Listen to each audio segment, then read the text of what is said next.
Hare Krishna. Thank you so much. Thanks to everyone who joined the call. We are continuing from Sri Brhad Bhagavatamrta. Today is session 3 of Book 2. So we'll start with the prayers. Om Namo Bhagavate Vasudevaya.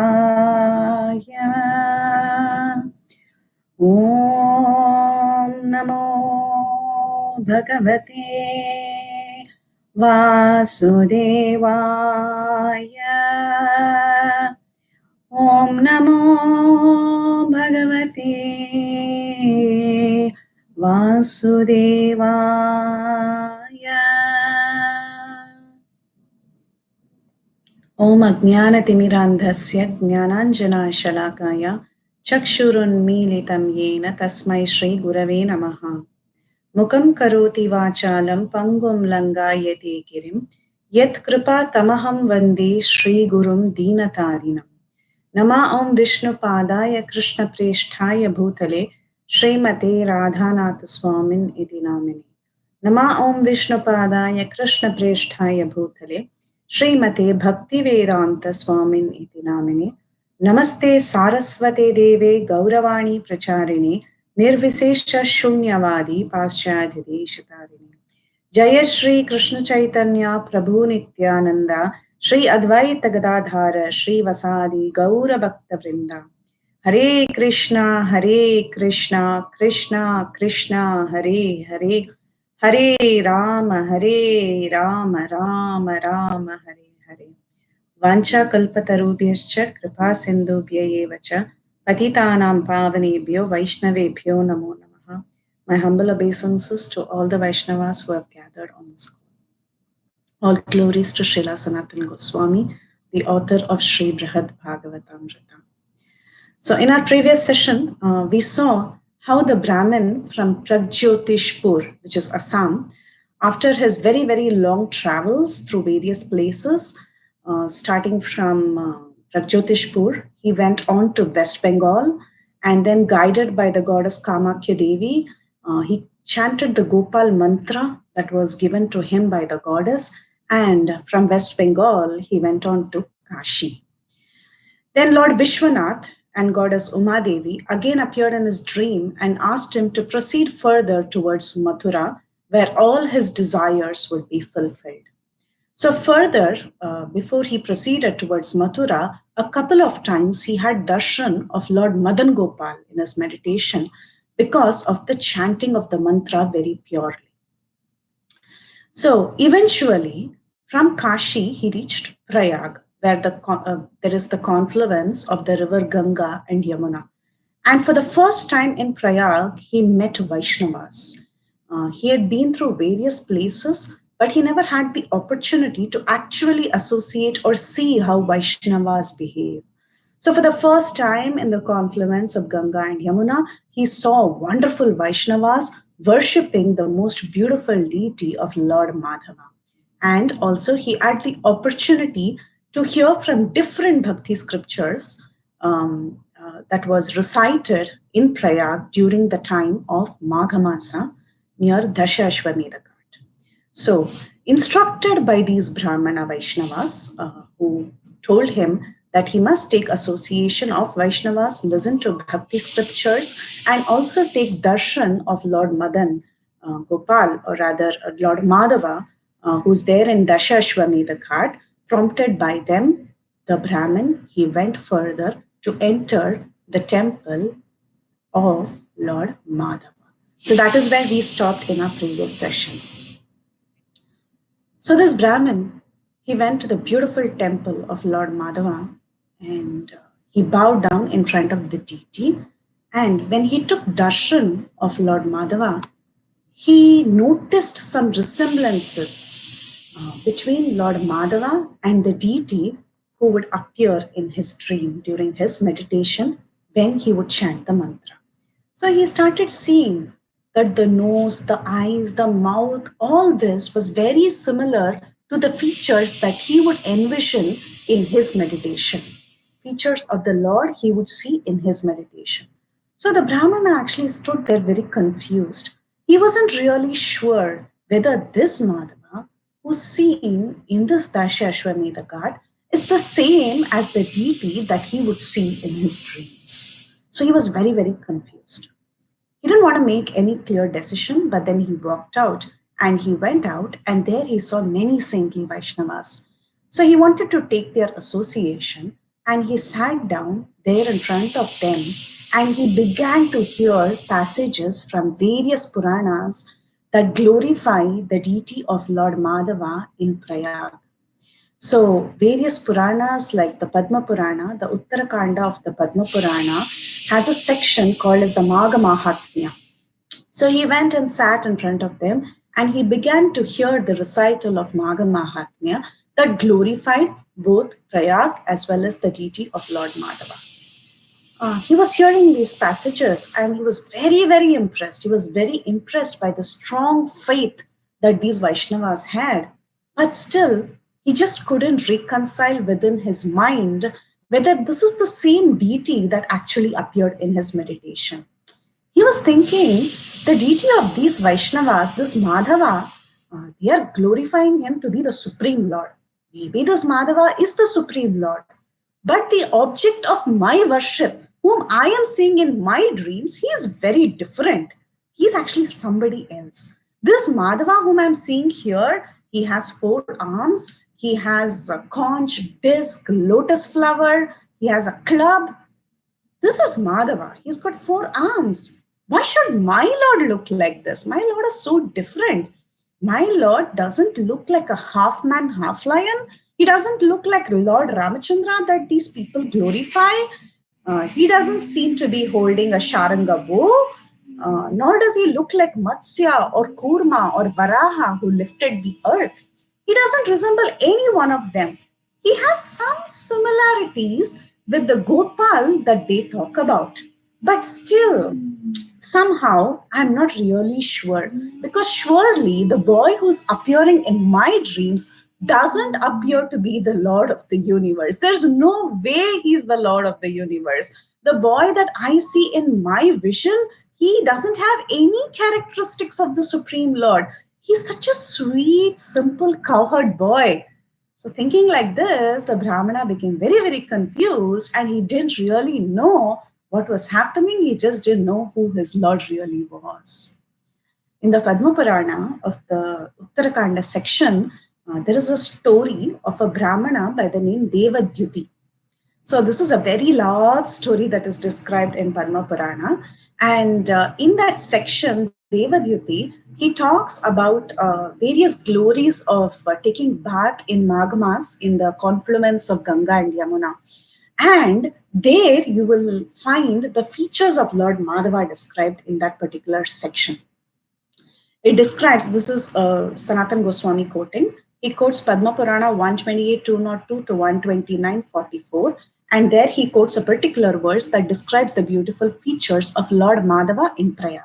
So Sanatan Goswami from the Padma Purana says, the Lord is seated on Garuda. The Lord's complexion was the color of a fresh rain cloud. He had 4 arms and broad eyes, and he was decorated with all kinds of silk ornaments. The Lord is hankered to be worshipped by Brahma and other demigods, Sanaka Sanatan and other great rishis. So this is the glory of the Lord. And when he was hearing these passages from Padma Purana and he was seeing the beautiful deity of Lord Madhava, this Pragjyotishpur Brahmana just couldn't think that this was the same deity that he was seeing in his vision. He was thinking, the Lord who appeared in my vision, he is so different. He is always present with many of his cowherd friends and he takes cows out in the forest.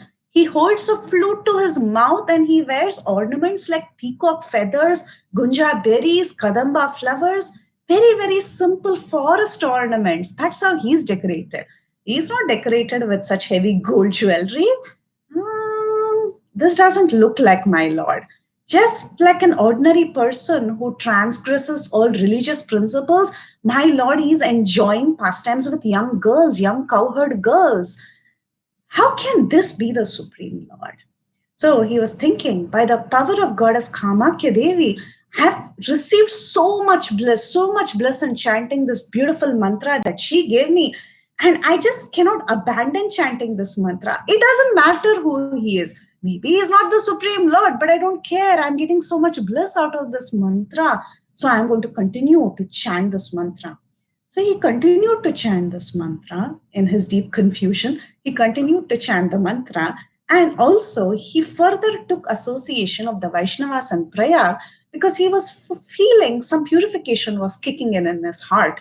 So he continued to take association of Vaishnavas, and at the same time, in seclusion, he continued to chant the Gopal mantra. Now, eventually, by the power of this mantra, he could see that his meditation intensified. And so much so, he could see the meditation intensifying so much so that he could literally see Lord Gopal standing in front of him. And because he would see this beautiful vision of Lord Gopal so vividly, so clearly standing in front of him, this meditation made all his external functions stop as if he had attained samadhi, and he began to faint in ecstasy. Now, this was not because he had a very mature understanding, he had attained bhava or prema.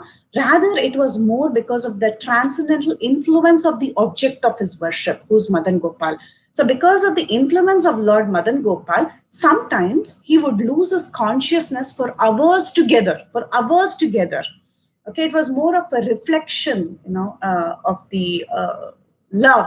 It was not the mature understanding of bhava or prema. Okay, it was just a reflection, a glimpse of that he would feel and he would faint. So it is a superficial reflection of bhava bhakti. Anyway, sometimes he would faint for hours together, and when he would wake up, he would curse himself for wasting so much time. So he would think, oh, now I'm in so much great trouble. I just didn't finish chanting enough number of rounds today. And the night has already come. I'm such a fallen person. I couldn't finish my rounds. I just faint off like this and I'm wasting all my time. I could have chanted all this time. I've slept for 10, 12 hours. Now I lost all the opportunity to chant my rounds. So like this fainting due to ecstasy, it was not ordinary fainting. It was fainting due to ecstasy of chanting the mantra and envisioning the beautiful form of the Lord. That fainting would cause him so much pain, and he would consider it as a great hindrance in chanting his rounds. So as it is mentioned, as one advances in Krishna consciousness, every moment that person would want to be conscious of Krishna. Even one moment that is spent without being in proper engagement of Krishna consciousness will become very painful to that devotee. The devotee will feel great pain. Oh, I wasted 1 minute today without doing something valuable in Krishna's service, or doing something, without thinking about Krishna. So this devotee would think for himself, why did I sleep so long? I was not even tired. I didn't need to sleep for so long. Maybe sometimes I'm haunted by a ghost. That's the reason why I slept off like this. So like that, he went through these different emotions as the purification from the mantra came in, and as he started envisioning the Lord more and more.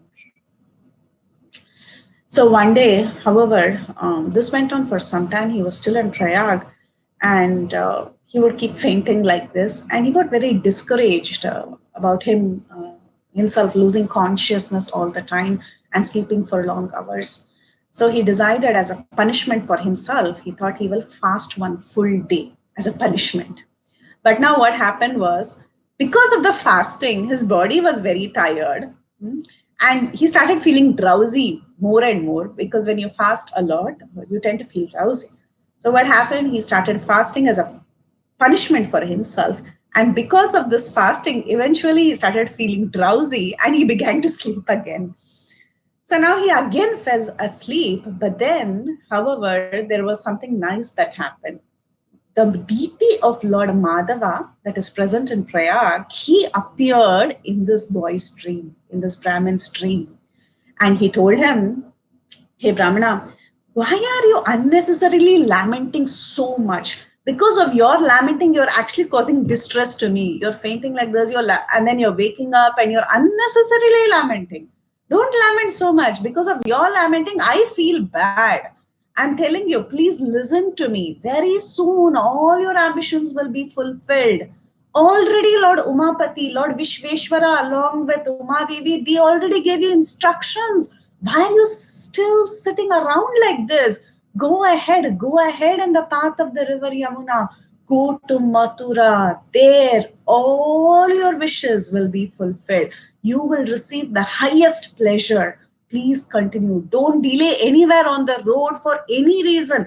There are so many distractions in this world in terms of dharma, artha, kama, moksha. All these are distractions of this world. But don't get deviated. There is Jnana Marga, there is Karma Kanda. All this you will find in your path. But these are all unnecessary deviations. You have already gone through enough deviation. You went through all this, right? From the beginning of your journey, you saw people performing Karma Kanda activities, you heard Mayavadi sannyasis, and you went through so much. So enough. Don't get distracted anymore. Please continue your journey. Go along the Yamuna river and go to Mathura. There, everything will be automatically revealed. So you will reach the greatest fortune. You must go there at the right place, right time, and be in the right company. Then everything will become perfect. So like this, Lord Madhava of Prayag, he gave him specific instructions. So the Brahmana felt very, very happy. And the next morning, very happily, he set out to Madhupuri or Mathura. So as soon as he entered Madhupuri or Mathura, as it is the usual customs of pilgrims, he went and he took bath in Vishram Ghat, Vishranti Tirtha, that is there in the banks of the river. He went and he took his bath there as soon as he entered that place. This is the place where Krishna rested after killing Kamsa. So it's a tradition that anyone who enters Mathura first takes their bath there. So similarly, this Brahmin, he went there and he took his bath in Vishranti Tirtha, Vishram Ghat, and he rested there for some time. And he continued chanting his mantra, and he proceeded further towards the most wonderful abode, the abode where everyone's desires are completely fulfilled, the beautiful abode of Vrindavan. So he walked ahead and he started walking in the forest of Vrindavan, and he continued to chant his mantra. So as he was continuing to chant his mantra in this beautiful surroundings of Vrindavan, he saw Krishna's pastimes very vividly. He again saw Lord Madan Gopal over and over, and he could envision the beautiful pastimes of Krishna happening in Vrindavan. So he was chanting the mantra and he was able to enter the Vrindavan Leela. So actually there is a science behind mantra chanting. It is discussed in the first few verses of Sri Brahma Samhita, in the commentaries and in the various lectures by our acharyas, that this mantra chanting is a science, especially the Diksha mantras as you chant, there is a science behind it. What happens is that Krishna's, we all know that Krishna's pastimes, they're classified into two types. One is the manifest pastimes, which is the Prakat Leela, and the other is the unmanifest pastimes, which is the Aprakat Leela. So the manifest pastimes of Krishna are the pastimes that happened 5,000 years ago, and we were not there that time to see the pastimes of Krishna happening there. But however, when we talk of the unmanifest pastimes, they are of two types. One is the unmanifest pastimes that is eternally happening even today in Vrindavan. It is going on every day, every second. Krishna's pastimes are happening in Vrindavan. Just because Krishna is not there, in his manifest form, it doesn't mean that the unmanifest pastimes are not going on. It is still going on. So that is one variety of the Aprakata Leela. The other variety of the Aprakat Leela is the pastimes that is eternally happening up there in Goloka Vrindavan. Okay, so when you chant a mantra, there is a science behind how you enter into the Aprakata Leela that is happening in Gokul Vrindavan or the earthly Vrindavan. So Jiva Goswami, he explains that there is one major difference in Krishna when he performs his Prakata and Aprakata Leela in this world. Okay, so for time being, forget about the Goloka Vrindavan pastimes, just concentrate on the Bhauma Vrindavan or the earthly Vrindavan. So Jiva Goswami mentions that when Krishna came and performed his Prakata Leela, that is his manifest pastimes 5,000 years ago, when Krishna came, all the incarnations were present within Krishna. We know this. So the killing of the demons, all that happens, because Krishna is only the enjoyer. He doesn't really kill. These are all performed by the other incarnations or the other manifestations of the Lord who's there within Krishna, right? Killing of the demons and all this. So Jiva Goswami specifically explains that during Prakata Leela, all this is present in Krishna. But the Aprakata Leela, which devotees enter in their mantra upasana or meditation, that doesn't have these kind of pastimes. It has only happy, enjoying pastimes of Krishna. Okay. Now, for these devotees who are able to enter these pastimes, they enter the Aprakata Leela and they can literally see the pastimes of Krishna that he's enjoying with the Gopas and the Gopis, because the earthly Gokul is non-different from the spiritual world, Goloka Vrindavan. So this is just like an extension. So whatever is happening there, that can actually be seen here through mantra upasana. So how do we enter? How is it possible for them to enter this Aprakata Leela in Gokul? So that is the question. Some great souls do it even today, but it is very, very rare.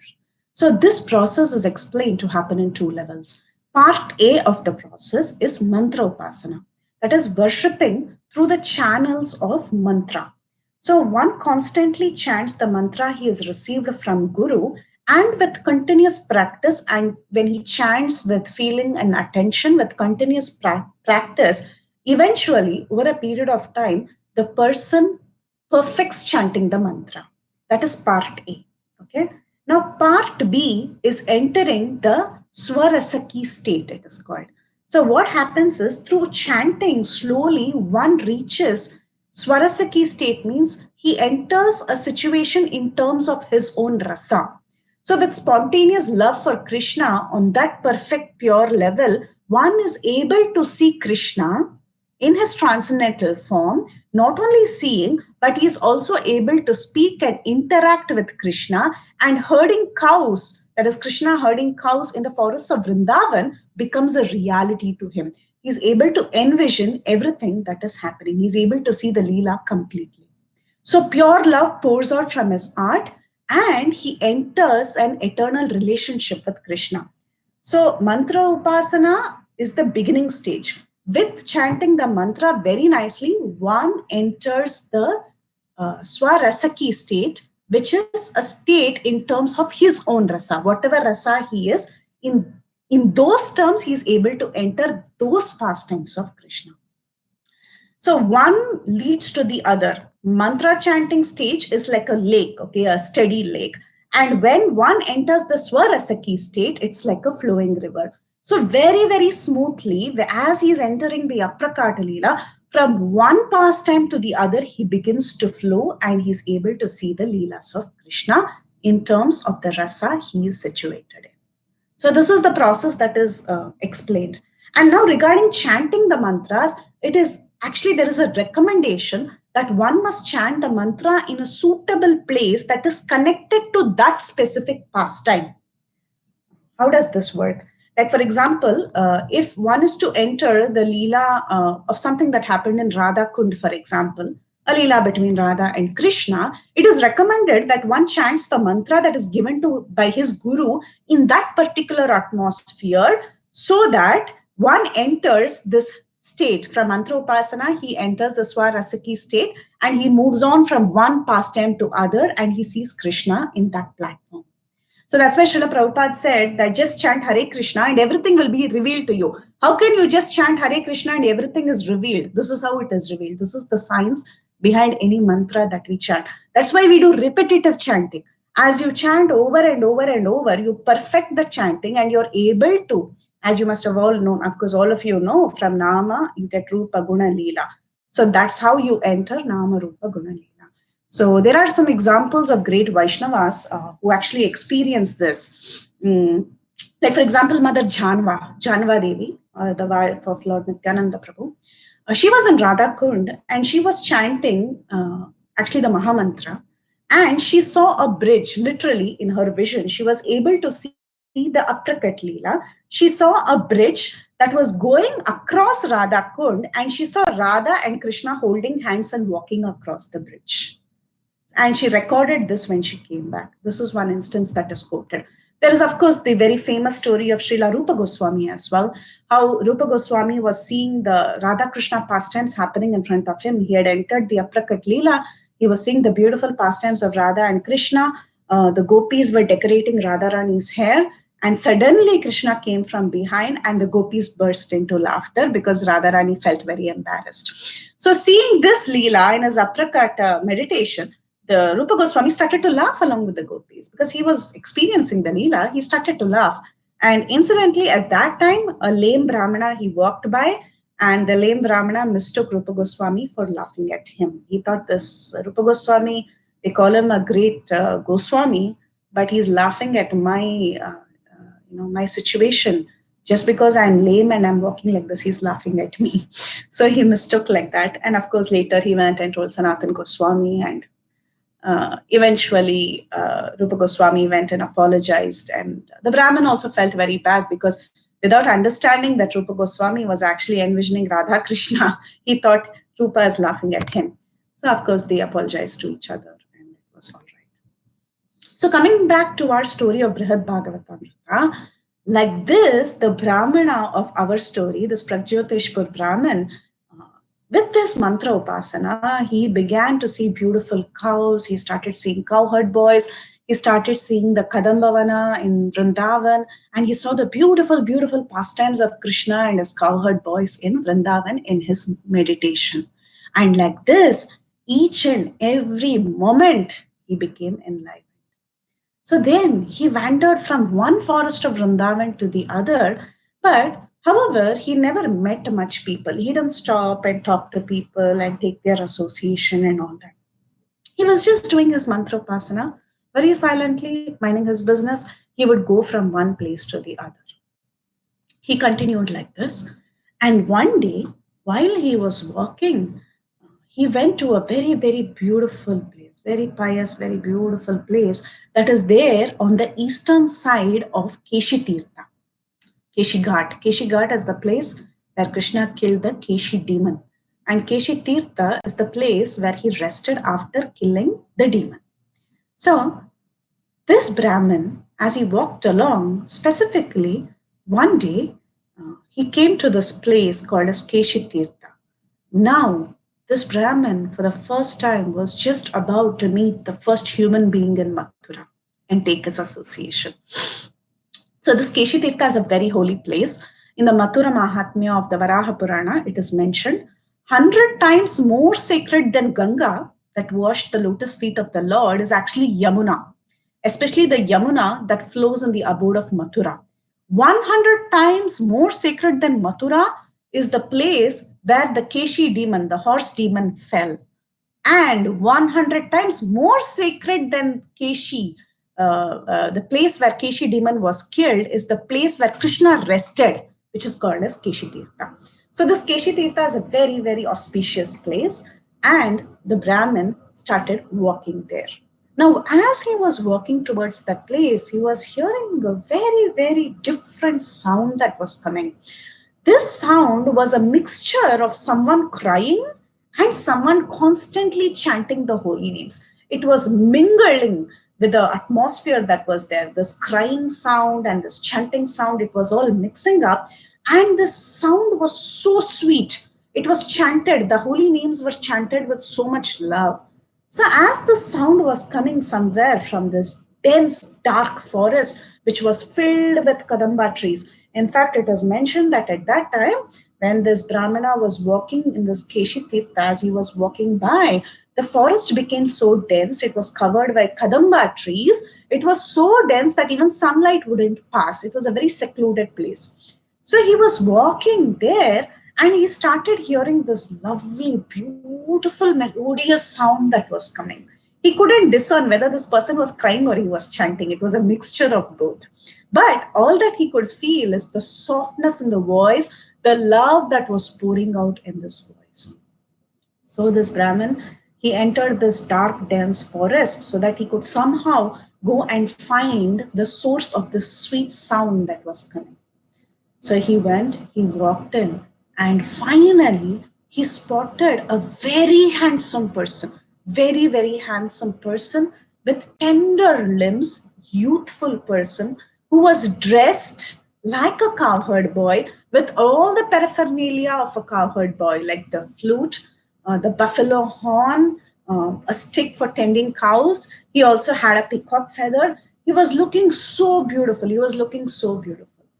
So, when this Brahmin saw this most exquisite personality, he mistook him for his supreme worshipable Lord, Lord Madan Gopal, who would appear in his dreams. And he cried out in ecstasy, "Oh, my dear Gopal!" And he went and he fell flat, dandavats, offering his respects to this person. Now, this cowherd was dressed just like Krishna. The Brahmana thought that this person is his worshipable deity present there in person in Vrindavan, and he fell flat offering his obeisances, and he offered the most beautiful prayer, which is Gopala, just 3 syllables. He didn't know how to offer prayers, but just the holy name is such a beautiful prayer, right? So he offered Gopal and he went and he fell at the feet of this person. Now, this cowherd who was sitting there, he's not Krishna. He was sitting there. He was dressed like a cowherd, that's all. So, this young cowherd who was sitting, he saw this person falling at his feet. And as soon as he observed the person who was falling at his feet, he, being a Jnana Shironmani, that is, a person who knew the past, present, and future, just by observing this Brahmin, he could understand everything about this Brahmin. So he looked at this Brahmin and he understood that this Brahmin has come all the way from Assam, all the way from Pragjyotishpur, and he has traveled a very long distance. Not only did he understand what all this Brahmin went through, he also understood that this Brahmin was actually a child of a Brahmin family that originally resided in Mathura, and eventually they moved on to different places. So he understood all the background, and he also understood the special blessing that he received from goddess Kamakya Devi, who is the presiding deity of Kamapura or Assam. Okay? Now, actually, Srimati Radharani had personally sent this cowherd there to that grove to wait for a person. So that was the reason why this cowherd was sitting there specifically in Keshigat. So he connected the things. He saw this Brahmana. He could understand the past, present, and future of this Brahmana. And he also remembered what Radharani, the instructions of Radharani that was given to him. So he understood this person is a very special guest. Otherwise, Radharani wouldn't have sent me here. So I have something important to do with this Brahmana.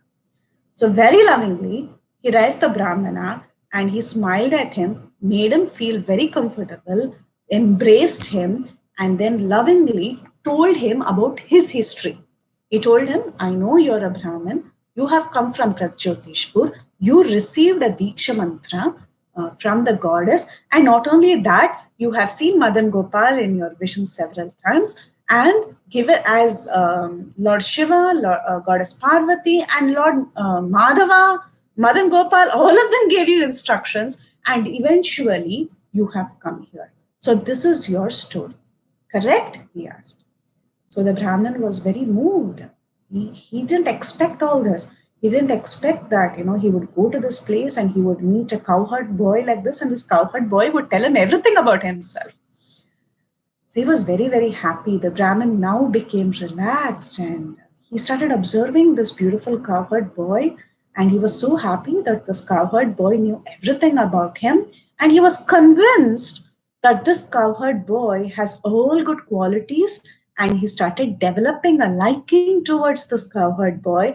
And he wanted to be good friends with this cowherd boy. So now the trust was developed.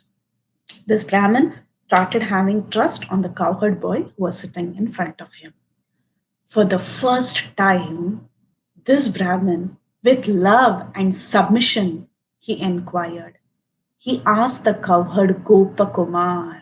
This cowherd is none other than Gopakumar, the hero of our story.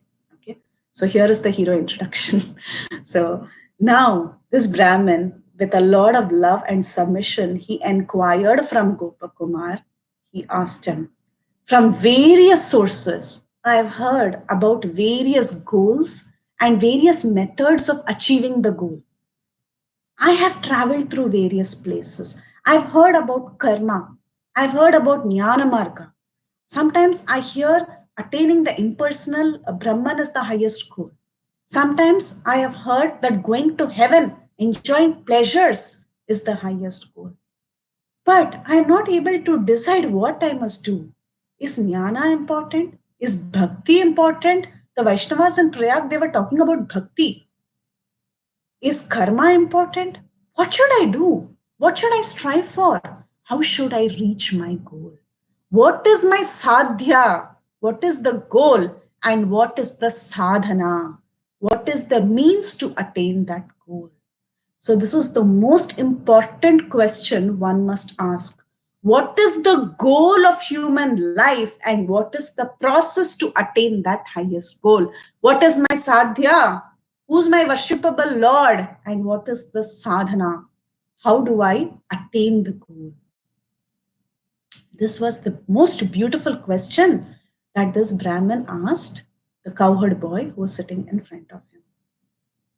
The Brahmin said, actually, whatever goddess Kamake Devi told me, I am just following it blindly. But I have no idea of the results of the mantra that I'm chanting. I have no idea of what I'm practicing also. Just because it's giving me so much happiness, I'm chanting this mantra. I don't know the meaning of the mantra. I don't know who's the worshipable Lord. I don't know anything. But I'm just continuing to do it because I have some respect for the goddess and I feel good when I'm chanting this mantra.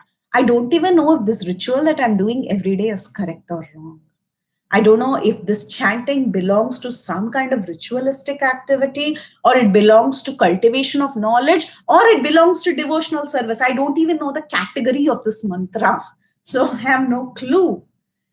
So he was in such a state, this Pragjyotishpur Brahman was saying, I'm in such a spiritual crisis. I've been doing this, I've been traveling to so many places. I'm just randomly chanting a mantra without knowing what it is. I really don't know what to do. I feel so confused and sometimes I just feel like killing myself because I don't know in which path I'm heading. However, it is just the mercy of Goddess Kamakya Devi. It is just the mercy of Lord Vishwanath and Lord Madan Gopal that I'm still holding on my life and I'm just trying to follow their instructions. But still, I have so many doubts in my mind. But after I saw you, I think you can deliver me. You can clear all my confusion and you will surely deliver me. So please help me today. So when the cowherd, Gopakumar, heard this beautiful appeal made by the Brahmin, he thought in his mind, wow, so nice. This person has actually done everything he actually needs to do. Indeed, his life has become a success, but he feels so bad. His life is actually a success. He has advanced so much. How many people are so fortunate to advance so much? But now, all that he needs to do is that he needs to see the lotus feet of Krishna. Instead of just doing the mantra upasana, chanting in a secluded place, he must also do Sankirtan of the holy names. He must utter Shuddhanam. When one receives Pancharatric initiation in Vaishnava Sampradaya by the power of the Vaishnava mantra, mantra can deliver the chanter from illusion. It can even provide him liberation and entrance into good devotional service. But, however, for Prema Bhakti to manifest, just Pancharatric mantra is not sufficient. One must follow the Bhagavat Vidhi of Nama Sankirtana. Unless one chants Krishna's names very purely without material motives, one cannot attain Prema Bhakti. The highest goal of everything, Dharma, Artha, Kama, Moksha, yes, it can be attained, okay. Even liberation, possible, yes. But to attain Prema Bhakti, one must chant Shuddhanam. It is the Harinam that actually gives you Prema Bhakti. So this Pragjyotishpur Brahman, he had been chanting Gopal mantra, and Gopal mantra will surely bestow purification. But when he hears Shuddhanama from a guru, who is now Gopakumar, he can actually chant the pure names of Gopal in perfect consciousness of Sankirtana. So, offenseless chanting of the holy name, when one does that, one can develop spontaneous attraction to Krishna and eternally engage in devotional service. So, the worship of the lotus feet of Madan Gopal is the highest goal of life, but it has to be done along with Nama Sankirtana. Just mantra upasana will not give him everything. So, he has to also chant the pure names of Krishna, the pure names of Gopal.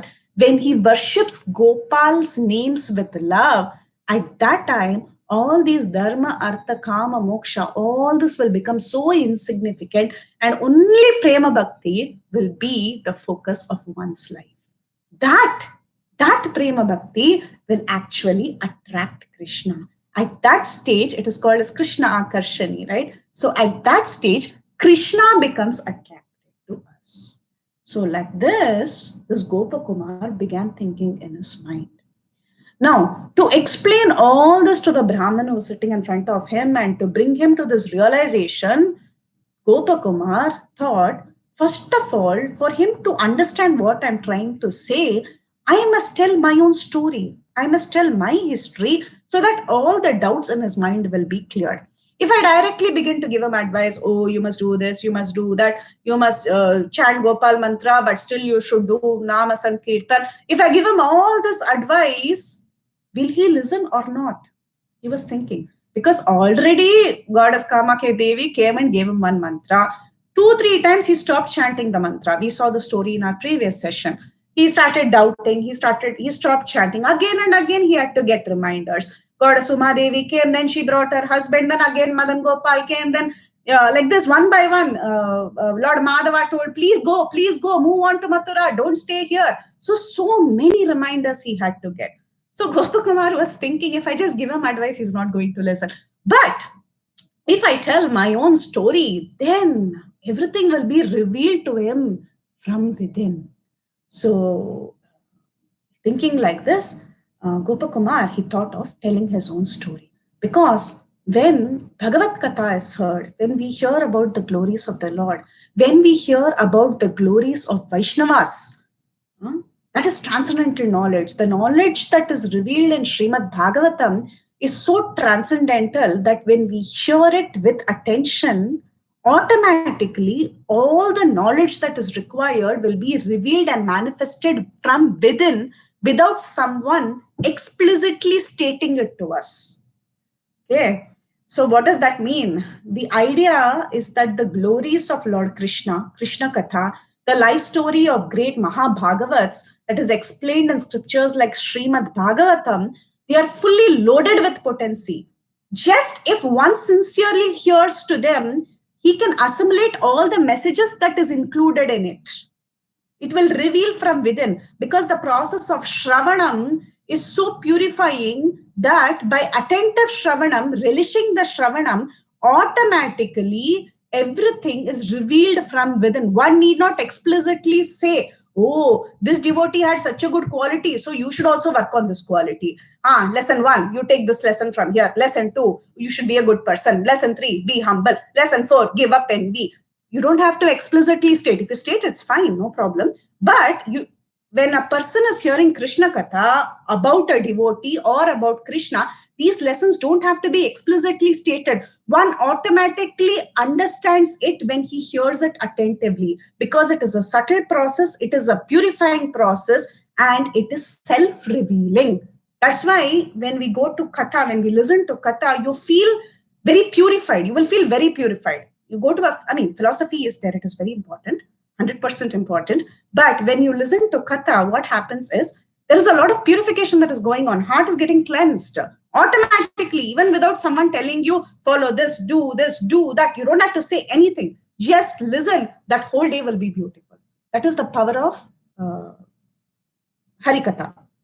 So, therefore, this Gopakumar, he was thinking in his mind that just let me tell him my story, and just by listening to that Krishna Katha, just listening to the pastimes of Krishna, listening to the pastimes of the devotees that are encountered, eventually all that is there in his heart, all the doubts that is there in his heart will be cleansed, and he will move towards the right direction.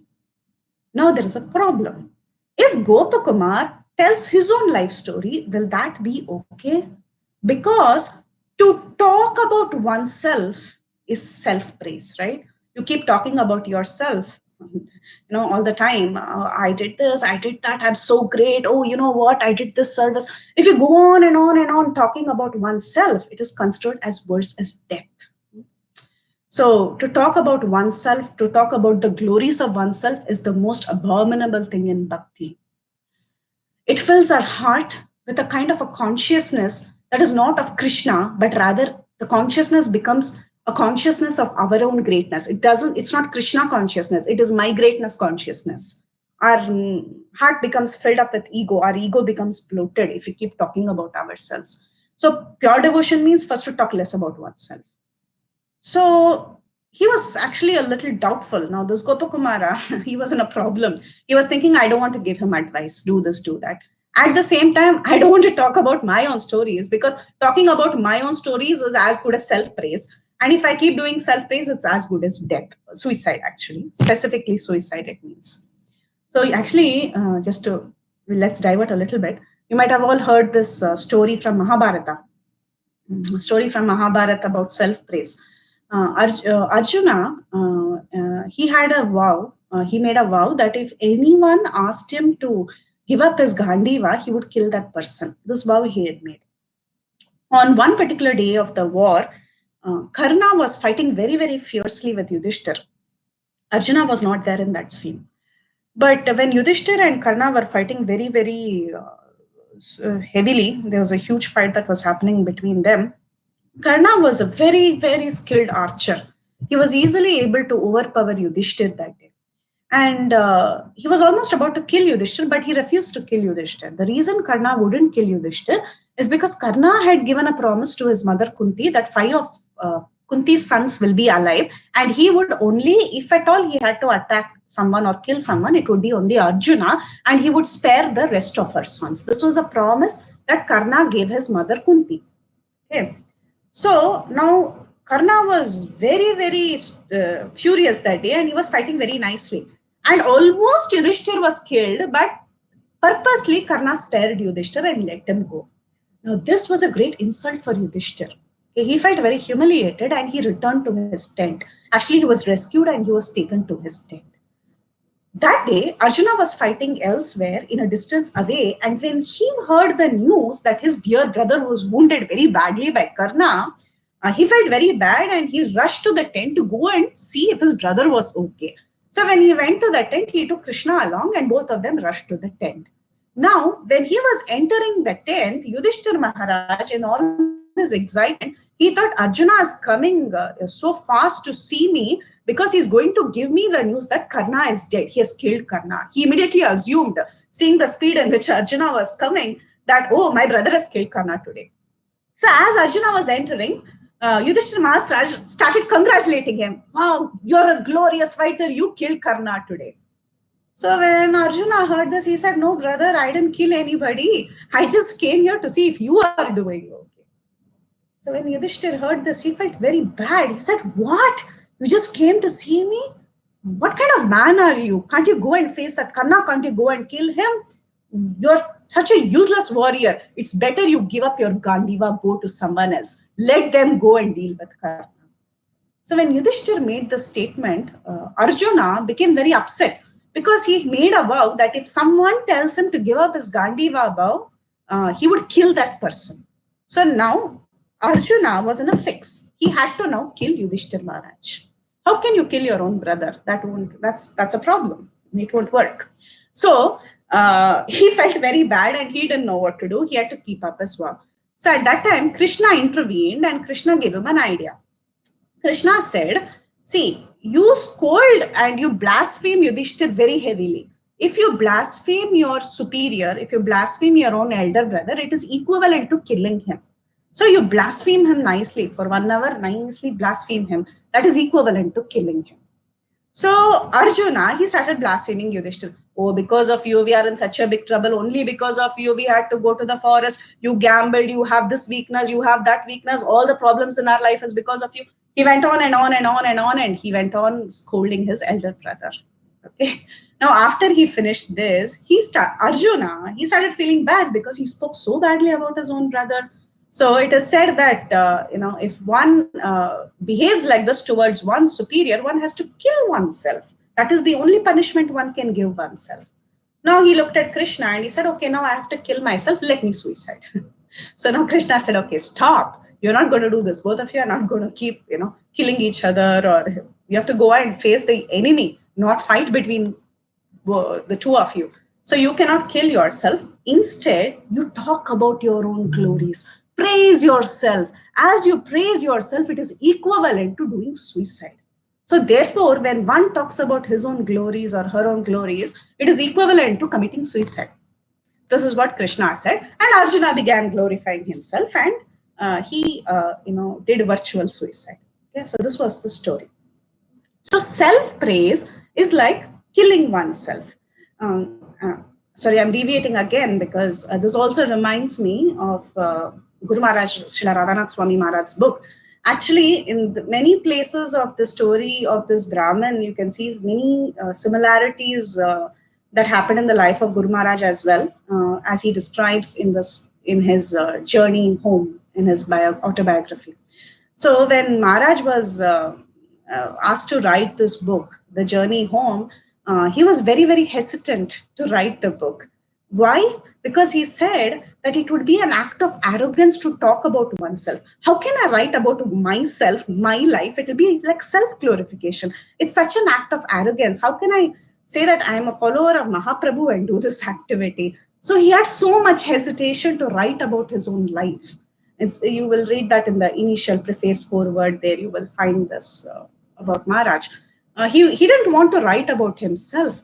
But then it so happened that His Holiness Bhaktitirtha Maharaj and Tamal Krishna Maharaj went on telling him again and again, reminding him again and again that he had to record this entire life story that he went through before he came to Krishna consciousness, because this life story will inspire 100 others or 1,000 others to come to Krishna consciousness or to the path of bhakti. And because he had also promised Bhaktitirtha Maharaj on his deathbed, he ended up writing the book. And yes, because of that book, several people, they took up to Krishna consciousness inspired by his life. Okay, so like that, similarly, this Gopakumar was thinking, now if I talk about myself, it's going to be self-praise. At the same time, I have to talk about myself, because it's not that I'm talking only about myself. I'm also glorifying the Lord in the process, and I'm inspiring someone to take the right path and clear his doubts. So like that, Gopakumar thought, and he also thought about Srimati Radharani. Radharani specifically sent me here. If I don't clear the doubts of this person who's sitting in front of me by relating my story, which is very similar to his. This Brahmin story is also very similar to Gopakumar's story, initial story. So therefore he was thinking, okay, if I tell my story, it is going to help this person in front of me. Radharani will be happy, this devotee will be happy, and all the problem will be solved. So thinking like that, Gopakumar, he called this Brahmin close by and he told him, now you please give me your full attention. Listen to me very, very carefully. Give your ears, sharpen your ears, sit in front of me and listen to every word that I am going to say. Though this cowherd boy Gopakumar was very young, still anyone who would listen to him would feel that he is speaking like Romaharshan or Shukadeva Goswami. He spoke with a lot of authority and he began his narration, which was completely authoritative and completely in accordance with Shastras. So, we will hear and enter into the story of Gopakumar in our next session of Sri Brhad Bhagavatamrta. So, we'll end here. We'll continue from our next week. We'll enter the story of our hero, Gopakumar, in our next session. Anyone has any corrections, questions, comments, realizations, please feel free to add. You can now take over.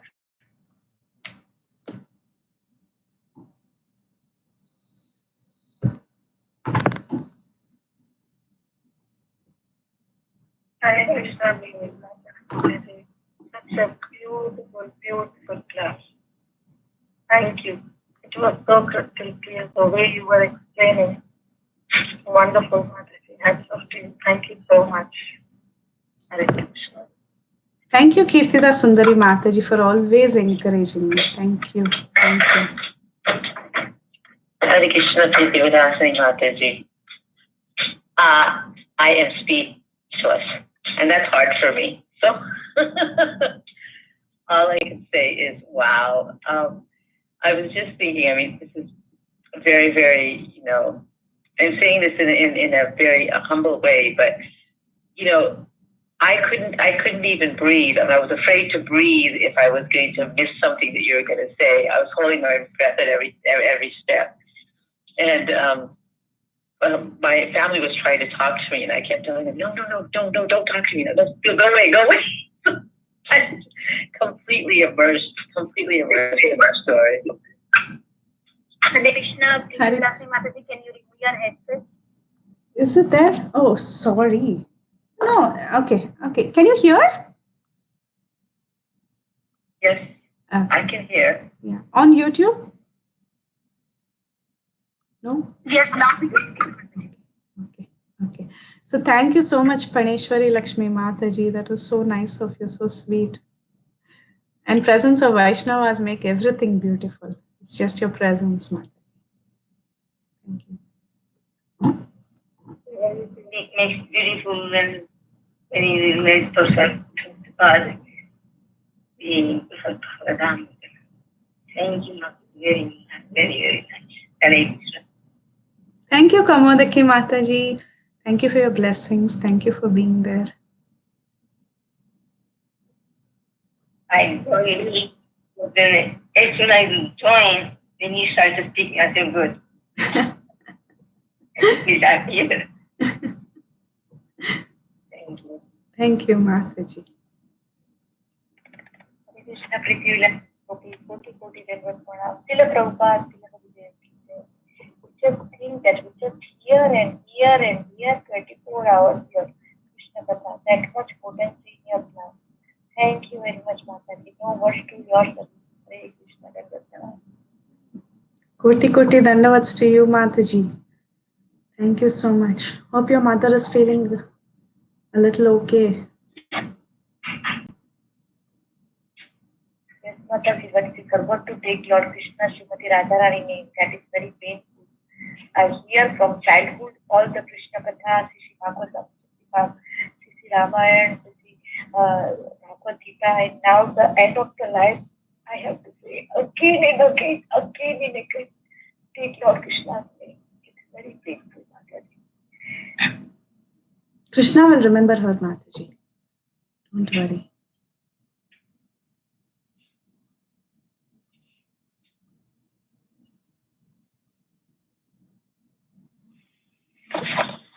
Hare Krishna Mataji, Dandat Pranam, Shishira Prabhupada and Guru Maharaj. Very, very beautiful class, Mataji, amazing. So, You are so enthusiastic, right from beginning up to end. Thank you, Shama Gauri Mataji. Thank you, Shama Gauri Mataji, for your presence. It makes a lot of difference. Thank you for coming. Thank you for your sweet and kind words. Thank you, Mataji. Hare Krishna, Priti Vilasini Mataji. Please accept my humble obeisance. Srila Prabhupada ki jai, Guru Maharaj ki jai. What a strong class you have given me, Mataji. You made my day. The way you explained how to do our chanting, how to take the holy name, what is the process, everything, Mataji, from starting to the ending class, as Shamagari Mataji is telling, you kept the flow very nicely, Mataji, and there is a kind of enthusiasm, and I'm getting especially very much purified by listening to your class, Mataji.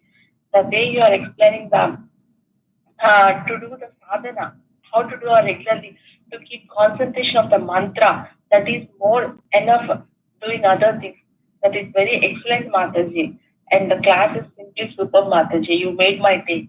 Thanks for all your effort and giving us this Brhad Bhagavatamrta class, Mataji. So indebted to you, Mataji.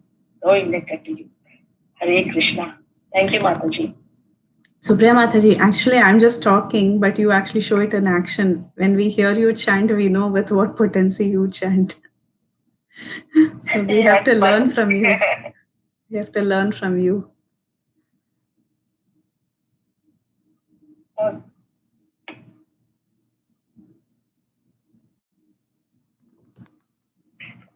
Hare Krishna, Mataji.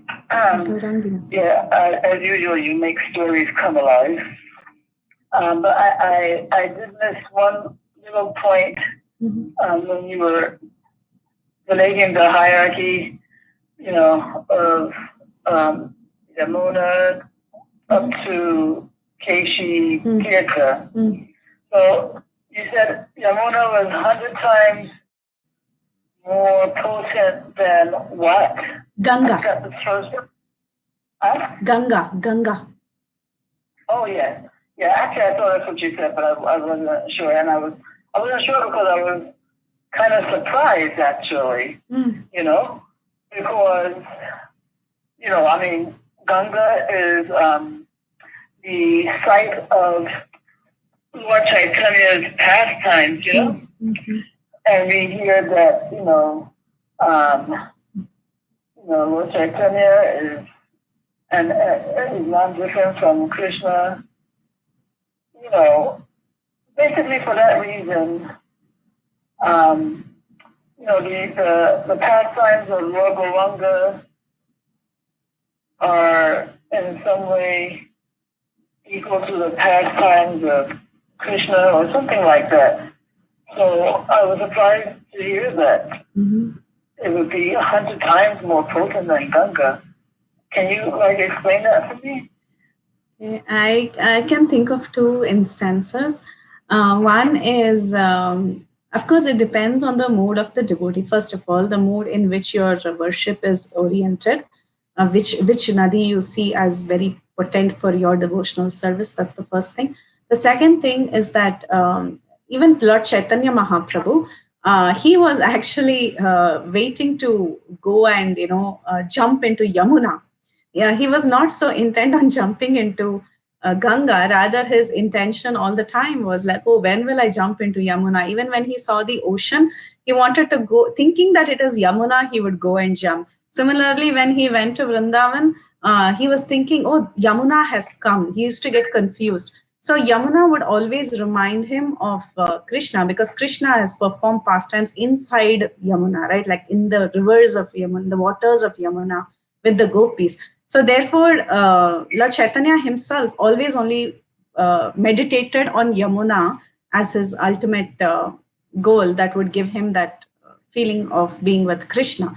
Now, again, one may say, yes, Ganga is where Lord Chaitanya Mahaprabhu, Navadvip performed pastimes. That is true. I mean, Ganga is also very, very potent because Lord Chaitanya Mahaprabhu's dham is there, and also Ganga emanates from the lotus feet. It can liberate hundreds and thousands of people from all their sins. All that is very, very true.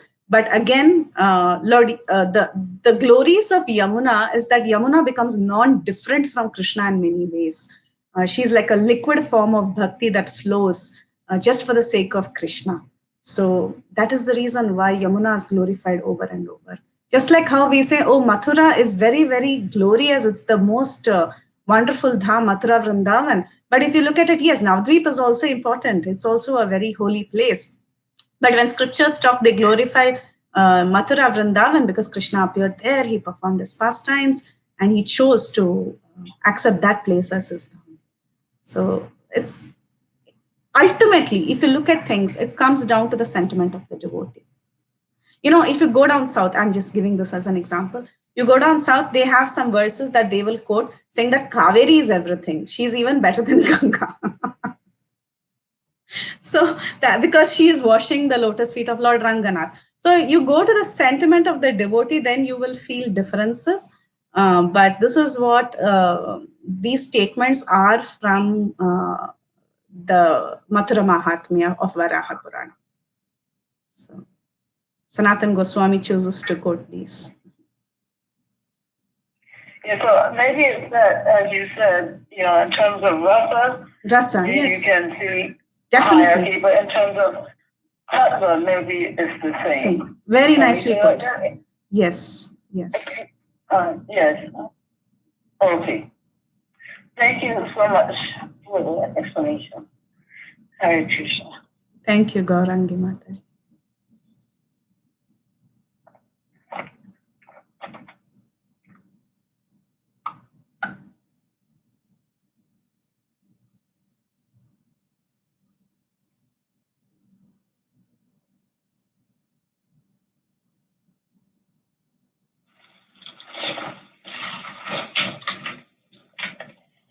Hare Krishna Mataji.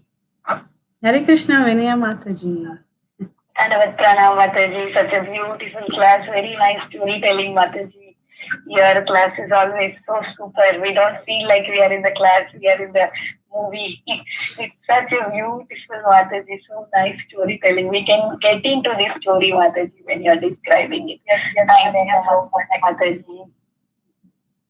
Thank you. Hare Krishna Mataji. So true, so true. It's like a movie, Like, and everything, all the characters, like visualizing, you can visualize them. It is like with the kids class, with the adult class, you can be.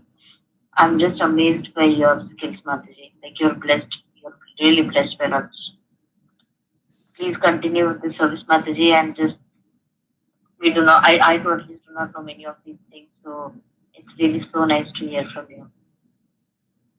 Mataji, over here, one query I have. Like, Arjuna, he starts criticizing Yudhishthira Maharaj, right? So, like, I always have this one thing in mind, that when we are angry and we say something, so like whatever he said about Yudhishthira Maharaj, that is somewhat true, right? Okay, because of you gambling, we came into this position. Whatever it was you were saying, that was the reality. Yes. So in our real life also, when we are angry and when we are criticizing someone, is it that is the truth, or what is the real truth then? No, even if yeah, I understand your question. Even if it is the truth, we don't word it because it is unnecessary aparad. So of course, first and foremost thing, we should not judge. We are not yet in that level where Raghunath Das Goswami, he would not even think negative of anyone. He cannot even imagine. Even if a person had 100 negative qualities, he would only think, wow, this person is such a great devotee. He has 1,000,000 positive qualities. That is one kind of consciousness which we can aim for. And eventually we can get there sometime, maybe by Krishna's mercy. But still in our conditioned state, it may not be all the time possible because we tend to make judgments, which is natural human quality. It's happening with every one of us. And it's there, but still you should never, the idea is that we don't word it out because once we word it out, it becomes aparad and then again, you have to go through atonement. So it's a big headache. You don't want to do aparad. So sometimes being out of control, it can happen. I'm not saying it will never happen. If it happens, then you have to face, you'll feel bad and, it's a big cycle. you made an aparad, you will go apologize, it will go on and on. So if such a thought comes, I mean, it's better to think of something else positive and leave it, because even if it is the truth, if we tell it out, it is not good unless we are in a position to correct that person. Okay, if we are not in a authoritative position where we have the right to correct that person, it's better not to tell, word it out at least. That's what is my take on it, Mataji, if that is helpful. Yes, Mataji. Sure. And Sitapriti Mataji, all glories to Guru Maharaj, all glories to Prabhupada. Seriously, I don't deserve those words that you said, but I'm just trying to repeat, and thank you for the constant encouragement, Mataji. Thank you.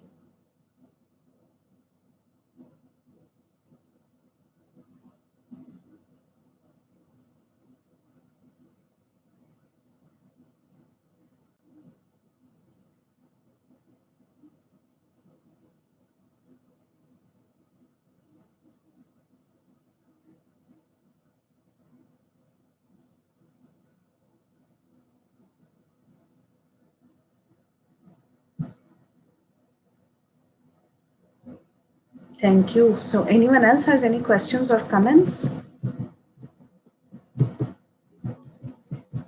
Thank you, Mataji. I was just, I wasn't even sure I should mention, but I was just thinking, in reference to this last interchange that, that if we are like kind of eager to criticize somebody or point out a person's fault, it's like we don't give ourselves the time to reflect or recognize that the person is actually different from their body, especially their subtle body. So it's not that the person himself or herself is those faults, Right. If we're not eager to, or we're not quick to criticize, we give ourselves a chance to remember that this person is behaving like this only because they are identifying with something that they are not. The actual person is pure, So anyway, yes. That was just a thought I had when. Yes. Yes. As it is said, what is that? Shuni Chaiva Swapakacha Pandita Samadarshina. So we see the idealistic situation is to see from the soul platform. Yes, Maharaj also says, right? You hate the disease, but you don't hate the person who's having the disease.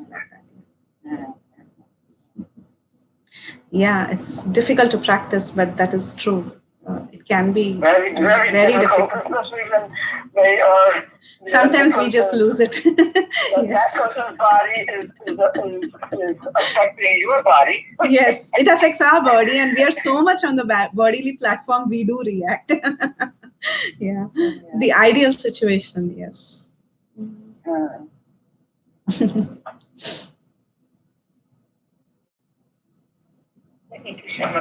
have one question. Yes. When is the next session going to be? Next session is the next Thursday.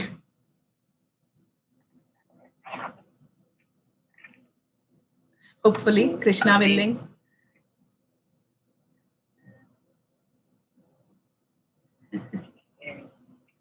Anxious to hear more. Your anxiousness to hear is amazing, Mataji. Kalmadiki Mataji. Beautiful.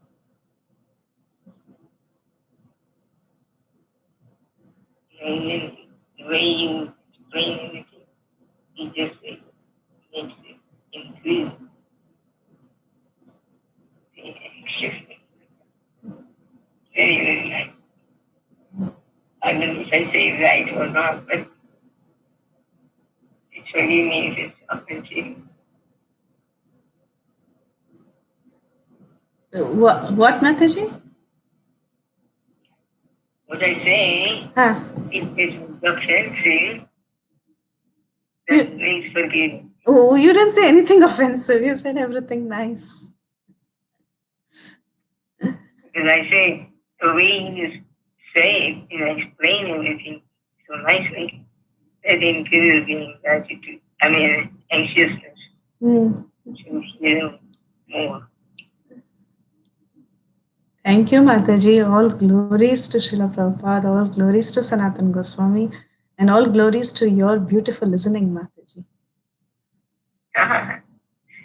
And so, because see, you can read for a long time.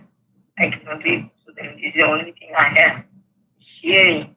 I can read, but I cannot read for a long time because then my eyes kind of become evil. I cannot read. So I have to stop reading. So, since you all are giving very nice lecture, so it's nice to, at least I can hear.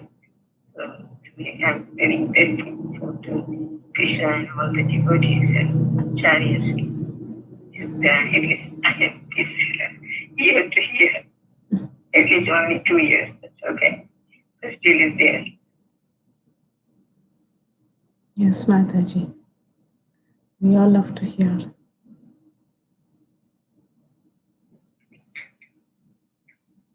Hare Krishna, Mataji. Hare Krishna Kirtana Sundari Mataji. Mataji, I don't know whether I should add on to this or not. Yeah. But one thing came up, like Gauraji Mataji was asking about Brahma Devi and Yamuna Devi. Yes, Mataji, please feel free to add. Yeah. In the end, she said that, you gave a beautiful answer, but she said that so it's the right understanding that in Rasa, we can understand that Yamuna Devi is higher than Ganga Devi, but not in terms of tattva. So just want to bring up this point that I think so. Even in the tattva, Yamuna Devi is much more higher than Ganga. Yamuna Devi is none other than Vishakha Devi. So Vishakha Saki, she basically expands herself as the Yamuna River and serves the intimate persons of Shri Radha and Krishna. Okay. And it is said that what I heard is that when Krishna, when he sees Vishakha Devi, he gets immediately reminded of Srimati Radharani.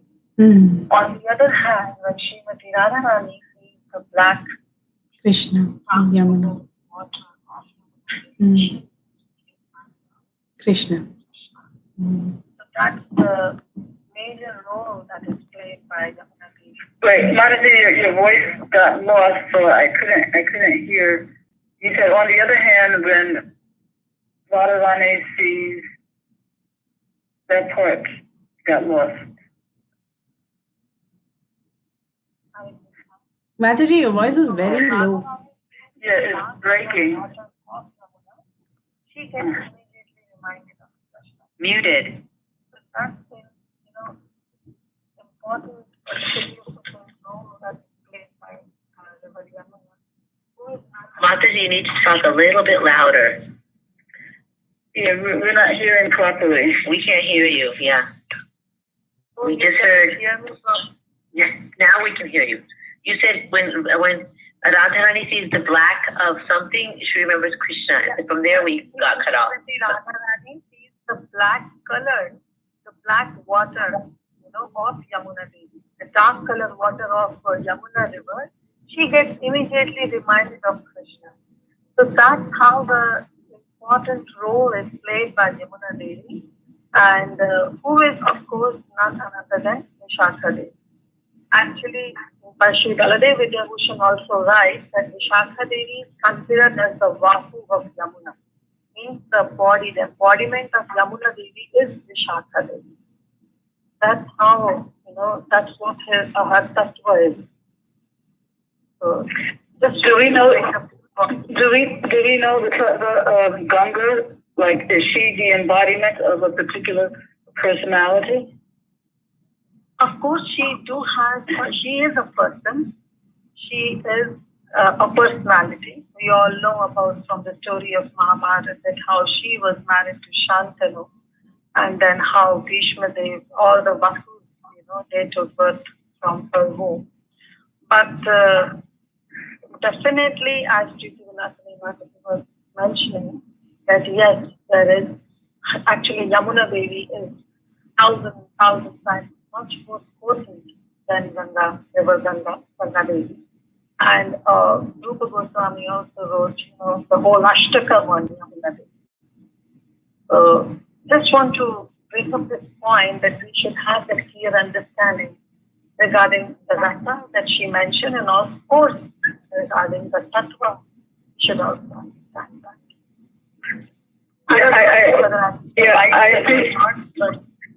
It still sounds, by your explanation, it's still sounding to me as though it's in terms of rasa rather than tattva.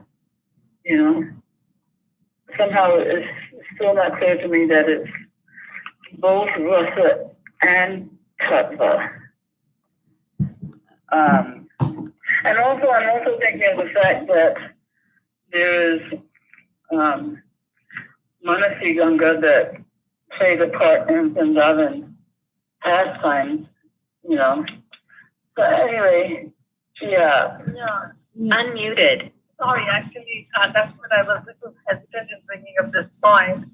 Maybe muted. To explain it better, but Preeti will actually would like to just take over. Yeah, so I just wanted to say when Mataji means tattva, she means identity of the person itself. So when the identity of the person is Vishaka, that is when Yamuna is Vishaka, then her identity is that of a gopi that is different from the role that is played by Ganga, right? Ganga, what she did was she washed off the feet of the Lord, and hence she attained such a great status. But the status that Yamuna holds, being Vishaka herself, that status is very different, very different. The identity itself differs, hence the tattva differs. That's what she's trying to mean, I believe. Kirtidasundari Mataji is trying to point out. Yeah. The identity of when we say tattva, we mean the identity, right? Like when we say Vishnu tattva, we mean that all the incarnations of the Lord and also the Supreme Lord Krishna, everybody is Vishnu tattva. So their identity, actually they are the same, but then they are different personalities. So similarly, we cannot say that Ganga and Yamuna are the same personality because they're actually different personalities, like that. Did that help, Mataji? Yeah. A little bit. When I think of tattva, I think of the fact, for example, that for example, in terms of tattva, we wouldn't say that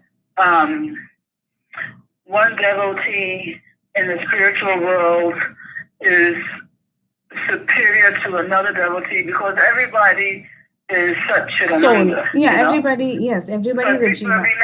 But we make distinctions only in terms of rasa. So Mother Yashoda's, personality is not as intimate as that of maybe Radharani or something like that. But in terms of tattva, we wouldn't say, oh, this one is better than the other, because everyone is spiritual. Everyone is a spiritual substance there. So I was using tattva in that sense. In that sense, okay. Yamuna is tattva. I mean, Yamuna is spiritual. Ganga is spiritual. So I wouldn't have thought, aside from rasa, that you could say one is higher than the other. Okay, yeah. So you meant to say in that sense. Okay, yes. Okay. Thank you, Mataji. Yeah, in that sense. I get it, yeah. Yeah, in terms of their spirituality. Okay. Thank you, Mataji. Thank you both. Internal potency. Everything is internal potency.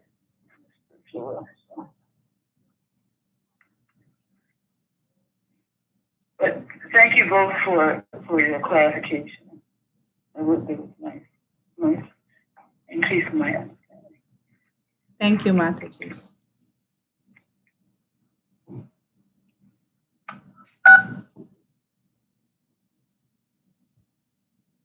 Anyone else has any comments, questions, or any realizations you want to share?